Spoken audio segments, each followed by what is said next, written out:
السلام علیکم ورحمۃ اللہ وبرکاتہ۔ محترم حضرات، چند دنوں کے بعد رمضان مبارک کا مقدس مہینہ ختم ہونے جا رہا ہے اور عید کا چاند نکلنے کے بعد ہر مسلمان خوشی سے سرشار ہو کر عیدگاہ کا رخ کرتا ہے یا بڑی مسجدوں میں جا کر بڑی جماعتوں کے ساتھ عید کی نماز انجام دے کر اپنے اندر ایک خوشی اور تسلی محسوس کرتا تھا۔ اس وقت ملک کے موجودہ حالات، کورونا وائرس کی مہلک بیماری، لاک ڈاؤن اور جس کے نتیجے میں تقریباً 2 ماہ سے مجمعوں میں، بھیڑ کی جگہوں میں اور مذہبی مقامات پر جہاں بھیڑ ہو سکتی ہے ایسے تمام مقامات پر جمع ہونے سے شدت کے ساتھ، سختی کے ساتھ روکا گیا ہے، اور تقریباً 2 مہینے ہونے کو آ رہے ہیں کہ ہماری مسجدوں میں بڑی جماعتیں نہیں ہو پا رہی۔ چند افراد، 4، 5، 6 افراد جو بھی ہو سکتے ہیں، وہ مسجد کو آباد کرنے کے مقصد سے وہاں نماز با جماعت انجام دے رہے ہیں۔ ظاہر سی بات ہے کہ مسلم بستیوں کی جب مسجدوں میں عام آدمی کو آنے سے روک دیا گیا تو جن بیچاروں نے ہمیشہ نماز با جماعت ہی انجام دی تھی اور جماعت کے ساتھ نماز پڑھی تھی تکبیر اولیٰ کے اہتمام کے ساتھ، ان کو کتنا دکھ اور افسوس ہوا ہوگا اس کا اندازہ تو انہی کو ہوتا ہے جن کو اللہ تبارک و تعالی نے پابندی کے ساتھ نماز با جماعت کی سعادت سے بہرہور فرمایا ہو۔ علماء کرام کے مشوروں، ان کے فتووں اور ان کی آراء کے پیش نظر مختلف مقامات پر گھروں میں چھوٹی جماعتیں کر کے 5 وقتہ نمازیں انجام دی جا رہی تھی۔ تراویح کی نمازیں بھی چھوٹی جماعتوں کے ساتھ انجام دی گئیں، جمعہ کی نمازیں بھی چھوٹی جماعتوں کے ساتھ انجام دی گئیں۔ یہ سلسلہ تا ہنوز جاری ہے۔ اب چند دنوں کے بعد عید الفطر کی نماز کا مسئلہ ہے۔ مسلمانوں میں بڑی بے چینی ہے کہ ہم تو بھائی عیدگاہ میں ہی نماز پڑھیں گے، بڑی مسجدوں میں ہی نماز پڑھیں گے، ہم کو گھروں کے اندر نماز پڑھتے ہوئے بڑا عجیب سا لگ رہا ہے، جب سے ہم نے ہوش سنبھالا ہے آج تک ایسی کبھی نوبت نہیں آئی۔ یہ بالکل حقیقت ہے۔ ہمارا دل بھی خون کے آنسو روتا ہے۔ ہم نے بھی کوشش کی اور ہماری بھی خواہش ہے کہ عیدگاہ کھلے، بڑی مسجدیں کھلیں، اور جس طرح لوگ بڑے مجموع کے ساتھ عیدین کی نماز انجام دیتے تھے، ادا کرتے تھے، اسی شوق کے ساتھ، اسی جذبے کے ساتھ، اسی وقار کے ساتھ نمازیں انجام دی جائیں۔ لیکن اس وقت جو موجودہ حالات ہیں، مہلک بیماری نے اپنا پنجہ گڑو رکھا ہے، ہزاروں ہزار انسانوں کی موتیں ہو گئی ہیں، پورے ملک میں سختی کے ساتھ لاک ڈاؤن نافذ ہے، اور 17 تاریخ سے آگے بڑھا کر 31 مئی تک کر دیا گیا۔ 24 یا 25 کو چاند نظر آتا ہے تو ہماری عید ہو جائے گی۔ ان حالات میں مسلمان کیا کریں؟ اس سلسلے میں میرے پاس بہت سے فون آئے، بہت سے دوستوں نے مجھ سے رابطہ قائم کیا۔ میں آپ کی آسانی اور سہولت کے لیے مسئلے کی وضاحت بھی کر دیتا ہوں، اور عید الفطر کی نمازیں مختلف مقامات پر کس طرح پڑھی جائیں اس کی رہنمائی بھی کر دیتا ہوں۔ اصولی طور پر نماز جمعہ بڑی بستیوں میں ہوگی، جہاں آبادی اچھی خاصی ہو، بازار ہو، ضرورت کا سارا سامان ملتا ہو۔ بہت چھوٹے گاؤں اور بستی میں نماز جمعہ درست نہیں ہے، جیسا کہ فقہ حنفی کتابوں کے اندر تفصیل کے ساتھ لکھا ہوا ہے اور عام طور پر لوگ جانتے ہیں۔ جن بستیوں میں جمعہ اپنی شرائط کے ساتھ درست ہے اور ہم بڑی مسجدوں میں نہیں جا پا رہے، بڑے مجموعوں میں نہیں جا پا رہے، تو خدا نہ خواستہ کیا جمعہ کی نماز سے بھی محروم ہو جائیں؟ دارالعلوم دیوبند اور ملک کے مختلف بڑے علماء نے صوبہ مہاراشٹر کے مفتی اعظم مفتی عزیز الرحمان صاحب فتح پوری اور دیگر علماء کی دستخطوں کے ساتھ وہ فتوے آ چکے تھے جمعہ کی نماز کی صحت کے فتاوے، اور مسلمان اپنے آفسوں میں، اپنے گھروں میں جمعہ کی نماز با جماعت انجام دے رہے تھے۔ اب اسی کنڈیشن میں عید کی نماز آ گئی، تو مسئلے کے اعتبار سے عید اور جمعہ ان دونوں کی صحت کے لیے شرائط بالکل یکساں ہے۔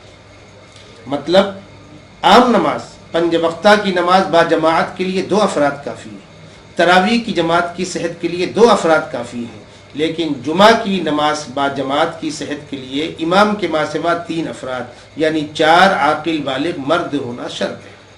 یہی شرط عید کی نماز کی صحت کے لیے ہے۔ جہاں جمعہ کی نماز باجماعت درست ہو رہی تھی چھوٹے مقامات پر، وہاں مسلمان عید کی نماز بھی چھوٹے مقامات پر اپنے آفسوں میں، اپنے گھروں میں ادا کریں گے۔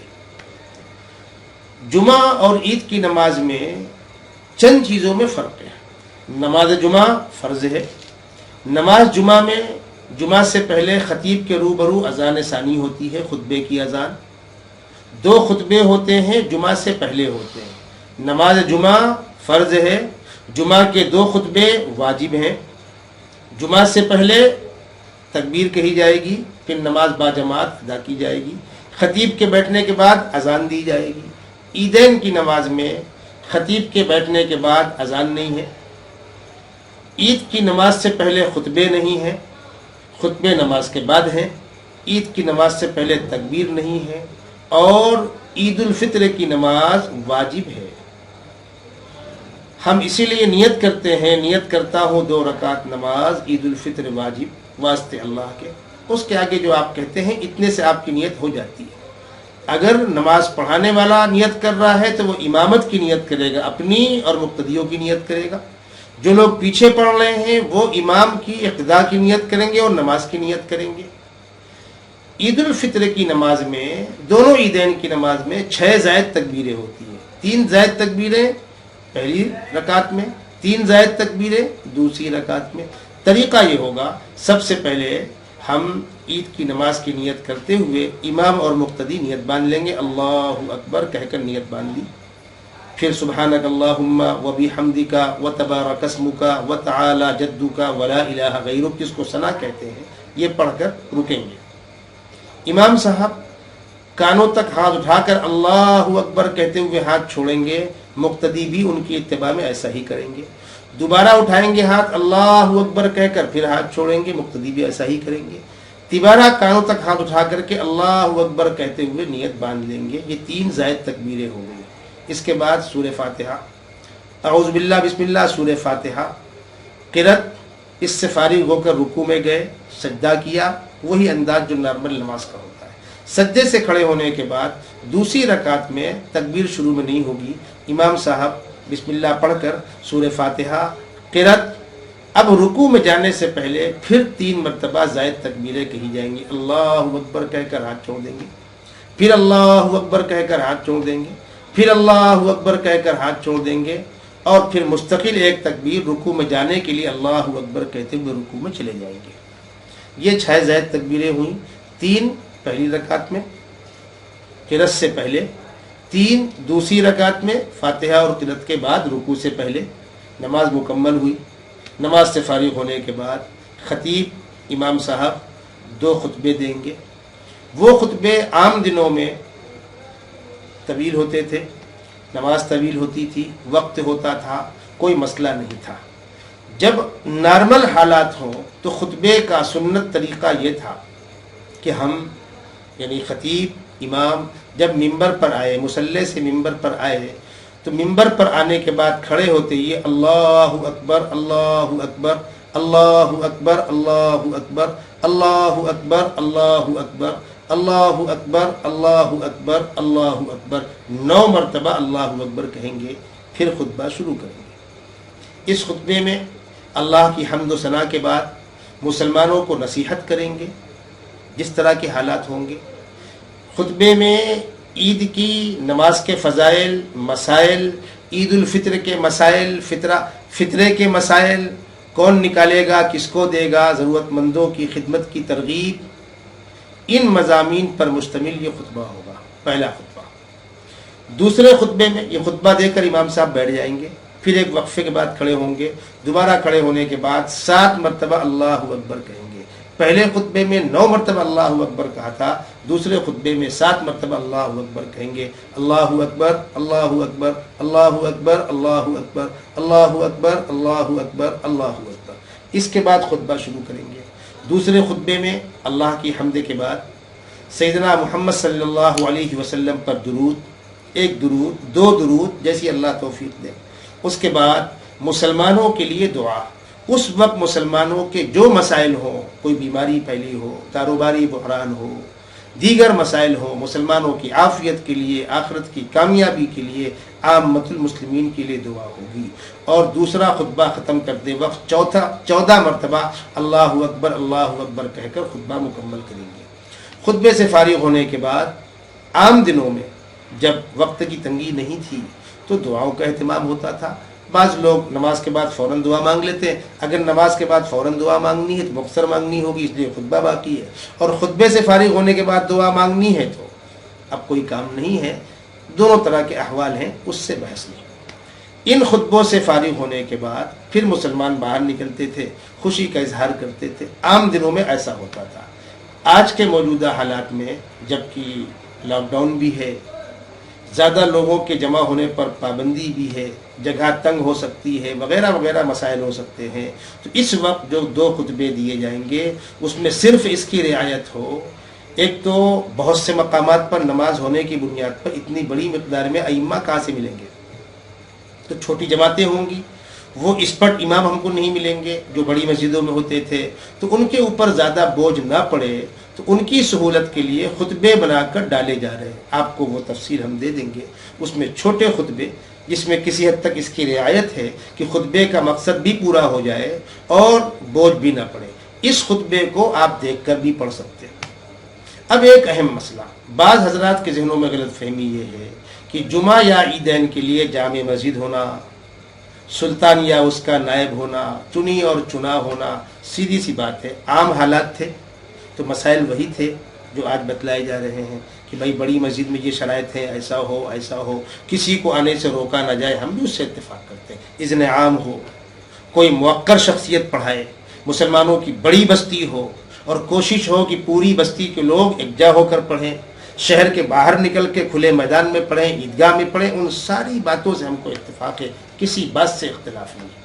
اور جہاں اثر نو جمعہ قائم کیا جا رہا ہے، اگر وہ بستی اتنی چھوٹی بستی ہے کہ بستی کے سارے لوگ جمع ہو جائیں تب بھی 40 لوگ نہ ہو سکتے ہوں، وہاں جمعہ کی نماز درست نہیں، وہاں عیدین کی نماز درست نہیں، ہم بھی اس سے اتفاق کرتے ہیں۔ لیکن بھیونڈی جیسا شہر، بمبئی جیسا شہر، تھانہ جیسا شہر، یا اس قسم کی بڑی آبادیاں جو مہانگر پالیکا اور کارپوریشن ہے، جہاں 10 15 20 لاکھ کی آبادی ہے، جہاں 50 اور سینکڑوں مسجدیں آباد ہوتی تھیں، اس لاک ڈاؤن کی مجبوری کے بنیاد پر وہاں 5 6 7 لوگوں سے زیادہ اجازت نہیں ہے۔ اس کنڈیشن میں ہم جب چھوٹی جماعت کر رہے ہیں تو ان موقعوں پر وہ شرط تلاش کرنا، صاحب 40 لوگ ہونا چاہیے، اذن عام ہونا چاہیے، میں بڑے ادب کے ساتھ عرض کر رہا ہوں، جن کو یہ غلط فہمی ہے، وہ اذن عام تو مسجد کے اندر بھی نہیں، وہ اذن عام تو بمبئی بھیونڈی کی کسی مسجد کے اندر نہیں ہے۔ کیوں؟ آپ 7 8 لوگوں سے زائد اگر اوپن آتے ہیں، یا کسی مسجد میں آپ نے بورڈ لگا دیا کہ یہاں کسی کو رکاوٹ نہیں ہے، 1500 لوگ جمع ہو گئے، امام صاحب پر کیس ہو جائے گا، ٹرسٹیوں پر کیس ہو جائے گا۔ اور کسی بھی مسلم محلے میں اگر آپ نے اعلان کر دیا، اذن عام کر دیا، دروازے کھول دیے، اور لوگوں کو یہ معلوم ہوا کہ ہم کو روکا نہیں جائے گا، تو بڑا مجمع جمع ہونا یقینی ہے۔ تو بڑے مجمع کو ہم نہیں روک رہے۔ اسلامی مقصد یہ تھا، کسی کو ذات برادری کی بنیاد پر، کسی کے امیر غریب کی بنیاد پر، کسی علاقے والوں کو کسی دوسرے علاقے پر برتری کی بنیاد پر کہ یہاں عام مسلمان نہیں آئے گا، یہ جمعہ اور عیدین کی نماز کے مقصد کے خلاف ہے۔ جمعہ اور عیدین کی نمازوں کا مقصد ہے بڑا مجمع ہو اور سب کو شامل کیا جائے، ہم بھی اس سے اتفاق کرتے ہیں۔ لیکن آج کے موجودہ حالات میں ان شرطوں کو آج تلاش کرنا، تو بڑے ادب کے ساتھ مجھے کہنا پڑ رہا ہے کہ یہ شرطیں تو ان مسجدوں میں نہیں پائی جا رہی جو عالی شان مسجدیں ہیں، جہاں ہزاروں کا مجمع جمع ہوتا تھا، اس لیے کہ 5 7 لوگ وہاں پڑھ رہے ہیں، اذن عام تو وہاں بھی نہیں ہے، 40 لوگ تو وہاں بھی نہیں ہے، سلطان یا اس کا نائب تو وہاں بھی نہیں ہے۔ اس لیے میرے بزرگوں، کوئی غلط فہمی کا شکار نہ ہو۔ الحمدللہ ہمارے بڑوں نے، ہمارے مرکزی اداروں نے، ام المدارس دارالعلوم دیوبند نے کئی روز پہلے ہی بہت تفصیلی فتویٰ دے رکھا ہے، اور میں ان بزرگوں کے فتووں کی روشنی میں آپ کے درمیان آپ کا خادم مفتی حذیفہ قاسمی اس مسئلے کی وضاحت کرنے بیٹھا ہوں۔ میری اس کلپ کے نیچے آپ کو عید الفطر کے مسائل، عید کی نماز کا طریقہ اور خطبے انشاءاللہ وہ سب ساتھ میں جوائن کر کے دیے جائیں گے۔ اللہ تبارک و تعالی اس مہلک بیماری سے ہماری، آپ کی، سارے لوگوں کی، پورے ملک، پورے دنیا کے مسلمانوں کی اور سارے انسانوں کی حفاظت فرمائے۔ آج 27ویں شب ہے، سارے ہی مسلمان دعائیں کر رہے ہیں، آئندہ 2-3 دن بچے ہوئے ہیں، ہم کو گڑ گڑا کر خداوند قدوس سے دعائیں کرنی چاہیے، اس لیے اس کے فیصلے کے بغیر نہ کوئی ڈاکٹر کامیاب ہوگا اور نہ کوئی حکومت کامیاب ہوگی، نہ کسی مصیبت سے ہم کو نجات ملے گی۔ اللہ تبارک و تعالی ہم گنہگاروں پر رحم کرے، اپنے فضل و کرم سے اور اپنے رسول مقبول صلی اللہ علیہ وسلم کے صدقے اور طفیل سے اس مصیبت کو، اس بیماری کو، اس کرونا وائرس کو جلد از جلد دنیا سے ختم کرے۔ یہی میری دعا ہے۔ السلام علیکم ورحمۃ اللہ وبرکاتہ۔